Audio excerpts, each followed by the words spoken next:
कक्षा 81 में regular college जाने वाली हूँ।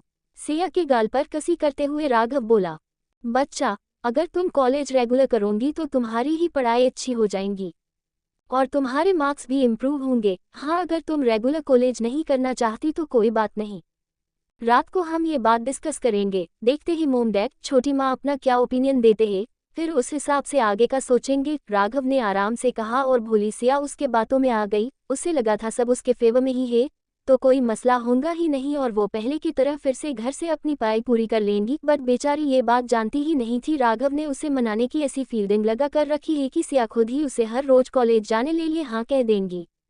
आप ना बहुत अच्छे हो मेरे राघव। सिया ने खुशी से उसके गाल को चूमा और राघव ने मुस्कुराते हुए उसे जाने का इशारा कर दिया। उसे बाय बोलकर सिया बाहर आ गई और जल्दी ही कॉल कर सब कहा है ये पूछने के बाद वो उसके ग्रुप्स के साथ सेट हो गई। राघव काफी देर तक वही रहा और फिर हॉस्पिटल जाकर उसने सबसे पहले मोम डैड को और फिर छोटी माँ को रात का प्लान बताया और बाकी भाइयों को भी बताकर सब कुछ सेट कर दिया। छोटी माँ सिया कॉलेज छूटने के बाद तुरंत घर आ गई और घर के अंदर कदम ही नहीं रखा था कि तब तक छोटी माँ को पुकारने लग गई। उसकी आवाज से छोटी माँ, कृष्णा और राज तीनों बाहर आ गए। सिया तुरंत छोटी माँ के गले लग गई और उन्हें अपने बाहों में जकड़ते हुए बोली, मैंने आपको बहुत मिस किया माँ। और उसकी बात सुन छोटी माँ ने भी उससे कसकर गले लगा लिया और उन्होंने भी कहा कि उन्होंने भी उसे बहुत मिस किया, जो कि सच भी था। सिया के आने के बाद उन्हें अकेले रहने की आदत पूरी तरह से छूट गई थी। सिया की दिन भर की बातें और उनके आगे पीछे घूमना, उनका पूरा दिन कैसे बीत जाता था उन्हें पता ही नहीं लगता था। मगर आज वाकई में उन्हें ये 5-6 घंटे उसके बिना बिताना बहुत ही मुश्किल हो गया था। कृष्णा ने मुस्कुराते हुए सिया की तरफ देखा। मिस तो उसने भी उसे किया था, मगर सिया को सताए नहीं वो कृष्णा कैसा। वो सिया की तरफ नजर रखते हुए राज से बोला, देखो तो भाई, हमारी सिया कितनी बड़ी जंग लड़कर कितने सालों बाद घर आई है। ओह, मैं तो इमोशनल हो गया। ये मिस यू सुनकर कृष्णा ने अपने नकली आंसू पोंछने की एक्टिंग की और सिया के साथ साथ छोटी माँ ने उसे घूर कर देखा। सिया अपने दांत पिसते हुए ही बोली, भाइयों, ये बहुत ही घटिया मजाक था। आइंदा आपने ऐसा मजाक फिर से किया ना तो देख लेना मैं आपके साथ क्या करूंगी, सिया ने धमकाते हुए कहा। और कृष्णा फिर से एक बार उसका आमजक बनाते हुए बोला, ऐसा क्या कर लोगी छूटन की तुम, इतनी सी तो हो और बातें देखो। कृष्णा बोलते हुए ही भागने की तैयारी में लग गया। वो जानता था इतना सुनने के बाद सिया उसे मरने जरूर आएंगी और हुआ भी वैसे। सिया उसे मारने दौड़ ही रही थी कि राघव ने उसे पीछे से पकड़ लिया और अपने बाहों में भरकर उसे वही जकड़ लिया। छोड़े आप मुझे, मैं तो आज भाई को बिल्कुल नहीं बख्शने वाली। वो कितना परेशान कर रहे हैं मुझे। सिया राघव के चुबन को पहचान गई और उसके हाथों से छूटने की कोशिश करते हुए बोली, मगर राघव का बिल्कुल भी मन नहीं था उसे छोड़ने का। इन दोनों की एक बार मस्ती शुरू हो गई तो कम से कम 1 घंटे या फिर उससे भी ज्यादा वक्त के बाद ही सिया उसके हिस्से में आती, जो राघव बिल्कुल नहीं चाहता था। वो उसे समझाते हुए बोला, बच्चा, कृष को ना भाई देख लेंगे। तुम मुझे बताओ कि तुम्हारा कॉलेज का पहला दिन कैसे गया और तुम अब तक फ्रेश क्यों नहीं हुई। चलो पहले फ्रेश होकर आओ। राघव उसे समझाते हुए बोल रहा था, लेकिन सिया अब भी उसके बाहों से छूटने की कोशिश कर रही थी। वो कृष्णा को घूरते हुए ही बोली, चेंज बाद में कर लूंगी, पहले मुझे भाइयों को बहुत पीटना है। वो कैसा बोल रहे थे मुझे। और छोटी माँ, आप छोड़ो मुझे। सिया की छूटने की गड़बड़ अब भी जारी थी, जिसे देखकर राघव ने उसे वैसे ही पीछे से अपनी गोद में उठाया और उनके कमरे की तरफ चला गया। उन्हें ऐसे जाते देखकर सब मुस्कुराने लगे और वही छोटी माँ कृष्णा का कान खींचकर बोली, क्यों इतना परेशान करते हो उसे कृष, बेचारी बच्ची कुछ बोलती नहीं है तो तुम उसका कुछ ज्यादा ही फायदा उठाते हो। हाँ, अगली बार ऐसा किया ना तो मेरे हाथ से जरूर पिट जाओगे तुम। छोटी माँ ने उसका कान छोड़कर कहा और धीरे से एक फटका उसके कंधे पर मार दिया। माँ, कोई बेचारी नहीं है वो, और किसने बोला वो कुछ बोलती नहीं है। कितना कुछ तो बोलती है मुझे। और हाँ, आपके बेचारी बच्ची का ना हाथ भी बहुत जोर से लगता है। सो आप उसकी नहीं मेरी साइड लो। और रहा सवाल उसे परेशान करने का, तो मैं बता दूं, मैं उसे परेशान करना कभी नहीं छोड़ने वाला हूँ। जब भी वो हंसती है, मस्ती करती है या फिर मुझे मारने के लिए मेरे पीछे दौड़ती है ना, तो सच कहता हूँ माँ, मेरा दिन पूरा हो जाता है और उसके हंसी की गूंज से, उसकी मस्ती करने से पूरा घर भी चहक उठता है। माँ, अगर हमें कोई छोटी बहन होती ना तो इस वेर में ना उसके साथ इतनी ही मस्ती करता और उसके इतने ही लाड उठाता। सो आप हमारे बीच आना बंद कर दो, समझे आप, कृष्णा ने कहा। और छोटी माँ ने भी हंसते हुए हाँ में सर हिला दिया। आप मुझे रूम में क्यों ले आए, छोड़े मुझे। सिया अब भी राघव के बाहों से छूटने की कोशिश कर रही थी। राघव ने फिर उस नीचे उतार दिया और उसके पेट पर अपनी पकड़ जमाते हुए उसने सीधा सिया के गर्दन पर अपने ओठ टिका दिए। सस्त सिया बुरी तरह से हर गई उसकी छुबन से और उसने अपने आप को सीधा राघव के बाहों में झोंक दिया। राघव ने भी उसे पूरी तरह से संभाला और उसके गर्दन पर अपने प्यार की बारिश करने लगा। वो वैसे ही किस करते हुए उसके गालों तक आया और जी भर के उन्हें चूमने के बाद राघव ने सिया का चेहरा अपनी तरफ कर दिया। उसके आंखों में दिखते हुए ही राघव ने उसके लबों को अपने कब्जे में ले लिया और यो बेहद डीप इंटेंस किस के बाद ही वो दूर हुए। सिया अगले ही पल शर्माकर उसके बाहों में छिप गई और राघव ने भी उसे अपने बाहों में लेकर अपना सुकून तलाशने लग गया। थोड़ी देर बाद ही वो दूर हुए और राघव ने उसे फ्रेश होकर आने का इशारा कर दिया। सिया ने ना में सर हिलाया और उसके बाहों में वैसी ही खड़ी रही। राघव ने फिर बिना कुछ कहे ही उसे फिर एक बाद अपनी बाहों में उठाया और उसे लेकर सीधा बेड पर आ गया। उसे अपनी बाहों में लेकर राघव बेड पर लेट गया और सिया ने भी अपनी आंखें बंद कर ली।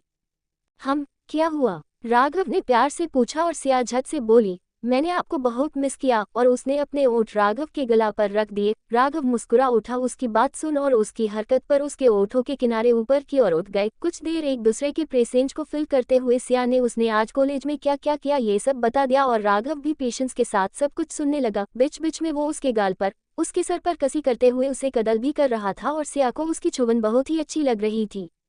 कुछ देर बाद राघव उसे छोड़कर वापस हॉस्पिटल चला गया और सिया अपने बैटन का पिटारा छोटी माँ के सामने खाली करने को आ गई। और फिर एक बार शाम की चाय के साथ वो बातों का पिटारा सुधा मोम और डैड के सामने भी खाली हुआ। शाम के चाय के बाद ही सिया किचन में घुस गई और उसने लगभग सभी के पसंद का कुछ न कुछ बनाया सिवाय कृष्णा के। सुधा मोम और छोटी माँ की पसंद की सब्जी, डैड के लिए उनकी फेवरेट रोटी और अक्ष के पसंद की पुरिया, राज के पसंद का पुलाव तो राघव के पसंद की स्वीट डिश। मैडम को सबको मस्का जो मारना था ताकि जब राघव उसके कॉलेज रेगुलर ना जाने की बात कहे तो सब उसकी बात आसानी से नाम जाए। एक तरह से उसने सबके लिए रिश्वत तैयार की थी जो डाइनिंग टेबल पर बैठते ही सबको समझ आ गई। कृष्णा ने जब उसके पसंदीदा कुछ नहीं देखा तो उसने गुस्से से सिया को घूरा और सिया ने उसे अपनी जुबान दिखाकर चिढ़ाया। कृष्णा ने फिर उसे कुछ नहीं बोला और सुए घूरते हुए ही खाना खाने लग गया। डैड आज होकर सिया की तारीफ करते हुए बोले, सिया बेटा, हर रोज की तरह आज भी खाना बहुत ही अच्छा बना है, सब कुछ बिल्कुल परफेक्ट है, जस्ट लाइक यू। डैड ने पानी बात खत्म ही की थी कि कृष्णा जल्दी से बोला, मामू खाना तो बिल्कुल परफेक्ट है लेकिन सिया बिल्कुल भी परफेक्ट नहीं है, ये मस्तीखोर शैतान की नानी और उतनी ही डरपोक भी आपको कहाँ से परफेक्ट दिखाई देती है। कृष्णा जैसे हो बोला वैसे ही सिया ने उसे बुरी तरह घुरा और बोली, भाइयों आप ना बहुत बुरे हो। सिया ने अपनी बात खत्म ही की थी तब तक कृष्णा बोला, हाँ बिल्कुल तुम्हारे तरह। और फिर उसने पूरे खाने की तरफ देखा जैसे कह रहा हो कि देखो तुमने सबके पसंदीदा खाना बनाया, सिर्फ मेरे नहीं। सिया उसके इशारे को समझकर उठी और जाकर फ्रिज में से श्रीखंड ले आई जो उसने स्पेशली कृष्णा के लिए ही बनाया था। उसने थोड़ा श्रीखंड अपने प्लेट में लिया और जानबूझकर वो डब्बा कृष्णा से दूर रख दिया। कृष्णा ने उसे देखकर अपनी जीभ चबा ली लेकिन अब बेचारा कुछ कर भी नहीं सकता। उनके प्लान के हिसाब से ही उन्हें आगे बना था जिसके लिए वो थोड़ी देर के लिए ही सही अपने फेवरेट श्रीखंड को इग्नोर जरूर कर सकता था जो उसे बिल्कुल भी नहीं हो रहा था। उसकी हालत देख सब दबी सी हंसी हंस पड़े और फिर कृष्ण ही गुस्से से बोला, देखो मामू, और एक बुराई देख लो आप सिया की, और आप कह रहे हो कि वो परफेक्ट है। परफेक्ट तो हम थे, वो भी हर बात में, फिर चाहे स्टडी हो, स्पोर्ट्स हो या फिर हमारे ख्वाबों को लेकर उसे पूरा करना का जुनून, वरना तो ये छूटनकी, इसे तो सिर्फ नौटंकी करते आती है। कृष्ण ने मुंह बनाकर सिया कम से कम हट होंगी इस बात को ध्यान में रखते हुए बोला।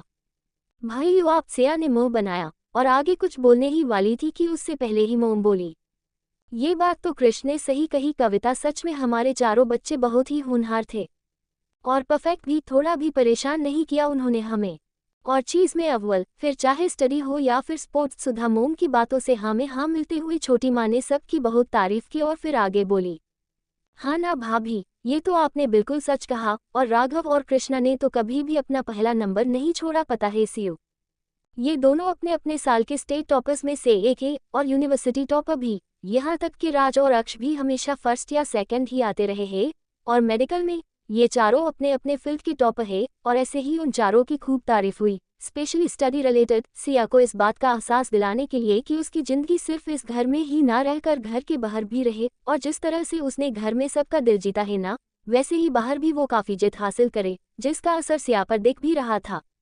डैड भी फिर बोले, वो तो है, और ना तुम देख लेना, हमारी चारों बहुएं भी पढ़ाई में काफी होशियार रहेंगी, बाकी तीनों तो क्या डॉक्टर ही होंगी, इसका मतलब वो तो जीनियस होंगी ही। मगर हमारी सिया भी कहाँ कम है, वो भी तो 12th की स्टेट टॉपर है। डैड ने फिर के बार तारीफ की जिसे सुन सिया धीरे से बोली, टॉपर हूँ नहीं थी, अब तो मैं फर्स्ट डिवीजन में भी नहीं आई। सिया ने धीरे से ही कहा मगर सब ने उसकी बात सुन ली। उसे यूं उदास देख कृष्णा ही जल्दी से बोला, तो क्या हुआ सीयू? इस साल में तुम्हारे साथ काफ़ी कुछ हो गया है और उसके बावजूद भी तुमने इतनी अच्छी प्रेजेंटेशन दी है, इतने अच्छे मार्क्स हासिल किए हैं, एंड अब तो टेंशन की बात ही नहीं है। तुम तो अब रेगुलर कॉलेज जा रही हो ना, फिर देखना कुछ ही दिन में तुम अपनी टॉपर वाली पोजीशन फिर से हासिल कर सकती थी, कृष्णा ने उसे समझाते हुए कहा और सिया के ओठों पर स्माइल आ गई। उसे यकीन था कि वो ये कर सकती है, दिल लगाकर स्टडी करने के बाद वो डेफिनेटली अपनी टॉपर वाली पोजीशन फिर से हासिल कर सकती है, और ये सोचकर ही उसकी स्माइल और बढ़ गई। राघव जो काफी देर से सारी बातें चुपचाप सुन रहा था, वो सिया के चेहरे को देखकर ही समझ गया कि सिया अब रेगुलर कॉलेज के लिए और अपनी पढ़ाई पर पूरी तरह से ध्यान देने के लिए रेडी हो चुकी है। मगर फिर भी एक बार कंफर्म करने के लिए वो बोला, नहीं कृष, वो सिया कह रही थी कि वो कॉलेज रेगुलर नहीं। राघव पूरा बोल भी नहीं पाया था कि सिया जल्दी से बोली, मैंने ऐसा कुछ नहीं कहा और मैं रेगुलर कॉलेज करने वाली हूँ, आप कुछ भी मत बोलो। एंड फाइनली, जैसे कि उसने सोचा था, वो सिया ने अपनी जुबान से कह ही दिया कि वो उसका कॉलेज पूरा करेगी, और जो जिद राघव ने उसके आंखों में देखी ना, उससे तो ये भी साफ हो गया कि सिया सिर्फ नाम के लिए ही नहीं बल्कि कुछ हासिल करने के लिए अपनी पढ़ाई पूरी करेगी। सब भी काफी खुश हो गए उसकी बात सुन, और फिर सुधा मोम बोली, राघव, मैंने तुमसे फुल टाइम मेड के लिए कहा था, वो कब से आने वाली है? और हाँ, वो पुलिस वेरिफिकेशन और बाकी जो भी फॉर्मेलिटी होती है ना, उसे पूरा करके ही उसे काम पर रखो, सुधा मोम ने कहा, और राघव ने हाँ में सर हिला दिया। से अपने पढ़ाई पर पूरा ध्यान दे सके, इस वजह से सुधा मोम ने एक फुल टाइम मेड के लिए बोल दिया था। 2-3 दिन में आ जाएंगी वो मोम, आप फिक्र मत करो, भाई ने सब कुछ देख लिया है, राघव ने कहा और अपने प्लेट उठाकर किचन में चला गया। कृष्णा ने भी अपनी प्लेट उठाए और किचन में रखकर अपने साथ एक स्पेन लेकर वो बाहर आ गया, और सिया का ध्यान नहीं है ये देखकर उसने जल्दी से श्रीखंड का डब्बा उठाया और सीधा उसके कमरे में भाग गया। भाई, सिया के आवाज देने से पहले ही वो ऊपर चला गया था, और उसकी हड़बड़ी देख सब जोर जोर से हंसने लग गए। सिया ने फिर मुस्कुराकर सब कुछ क्लीन किया और सीधा अपने कमरे में जाकर फ्रेश होकर राघव के बाहों में समा गई। 82 राजन विभा सब भी काफी खुश हो गए उसकी बात सुन, और फिर सुधा मोम बोली, राघव, मैंने तुमसे फुल टाइम मेड के लिए कहा था, वो कब से आने वाली है? और हाँ, वो पुलिस वेरिफिकेशन और बाकी जो भी फॉर्मेलिटी होती है ना, उसे पूरा करके ही उसे काम पर रखो, सुधा मोम ने कहा, और राघव ने हाँ में सर हिला दिया। से अपने पढ़ाई पर पूरा ध्यान दे सके, इस वजह से सुधा मोम ने एक फुल टाइम मेड के लिए बोल दिया था।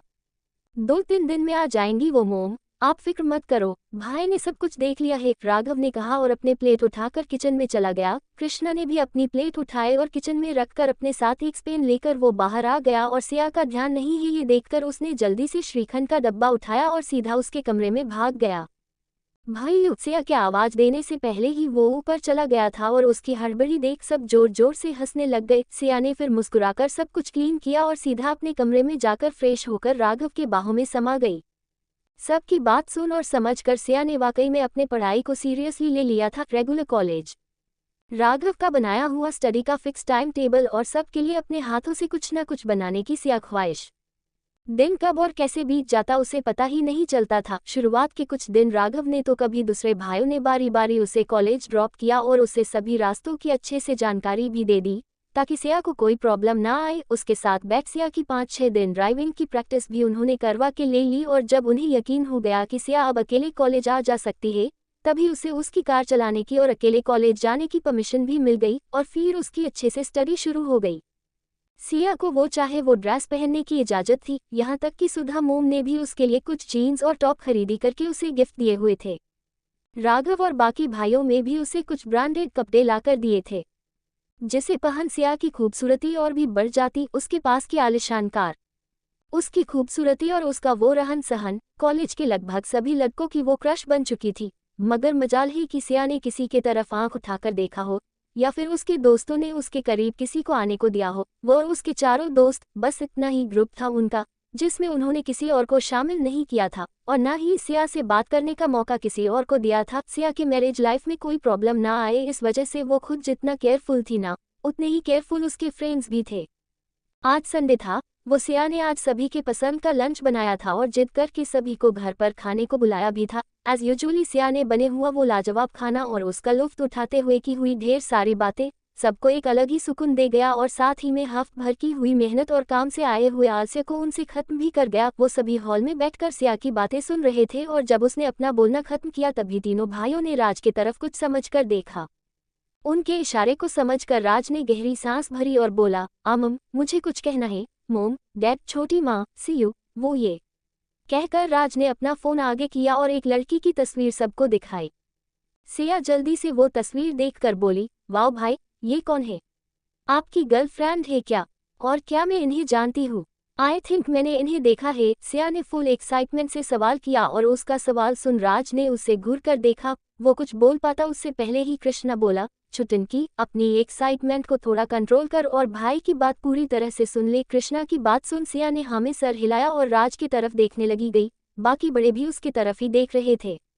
राज फिर सबकी नजरों को देखकर बोला, मोम डैड ये विभा है, डॉक्टर विभा। कुछ मंथ्स पहले ही इन्होंने हमारे हॉस्पिटल को ज्वाइन किया है। वो भी एक गायनेक है, मेरे अंडर ही काम करती है। राज ने कहकर एक पॉज लिया और सुधा मोम बोली, क्या तुम एक दूसरे से प्यार करते हो? उनका सवाल सुन राज जल्दी से बोला, नहीं मोम, मगर हाँ भी को। वो 10 दिन पहले ही डॉक्टर विभा ने मुझे प्रपोज किया और ये भी बताया कि उन्होंने हमारा हॉस्पिटल मेरे वजह से ही ज्वाइन किया। शायद वो मुझे पहले से जानती थी और प्रपोज भी करती थी, मगर मेरी तरफ से ऐसा कुछ भी नहीं था। जब मेरे और अक्ष के रिश्ते की बात चल रही थी उस वक्त वो थोड़ी डिस्टर्ब हुई और फिर उन्होंने मुझे प्रपोज कर दिया। फले तो मुझे समझ नहीं आया, but I think she is perfect for me. आप सब बस एक बार उसे देख लो। अगर आपको कोई ऑब्जेक्शन नहीं हुआ तो हम आगे बढ़ सकते हैं, वरना हर बार की तरह इस बार भी मुझे आपका डिसीजन मंजूर होगा। राज ने सारी बातें लगभग बिना रुके ही कह दी और उन तीनों बड़ों ने एक दूसरे की तरफ देखा।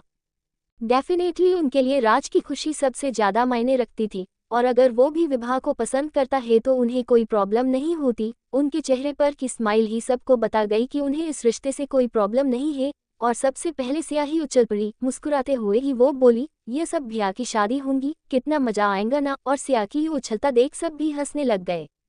लगभग 2 दिन के बाद ही वो सब विभा के घर रिश्ता लेकर जाने के लिए निकले और उन्हें देखते ही विभा काफी पसंद आ गई। हाइट में वो करीब करीब राज से थोड़ी सी ही कम थी और दिखने में भी खूबसूरत थी, सो उसमें इनकार करने के लिए कुछ था ही नहीं। सुधा मोम और छोटी माँ ने उससे कुछ सवाल किए जिसके जवाब भी विभा ने अच्छे से दिए। सुधा मोम फिर बोली, विभा तुम्हें कुकिंग तो आती है ना?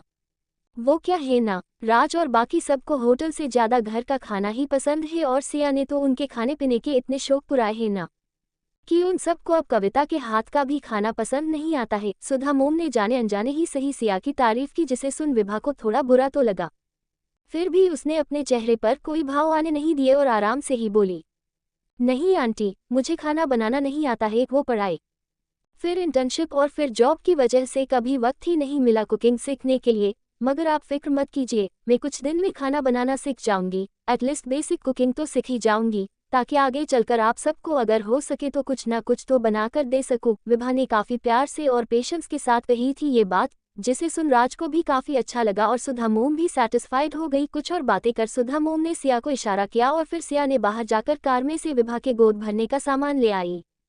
विभा और उसके घर वाले तो पहले ही इस रिश्ते के लिए तैयार थे और अब सिया के हाथ में का सामान देख उन्हें समझ आ गया कि राज के घर वालों के तरफ से भी हाँ है। सुधा मोम ने राज और उसे आसपास बैठने का इशारा किया और फिर दोनों का तिलक कर विभा को एक नई साड़ी, नारियल, चूड़ियां और कुछ फल देकर उसकी गोद भर के उसे ऑफिशियली उनके घर की बड़ों बहू का मान दे दिया।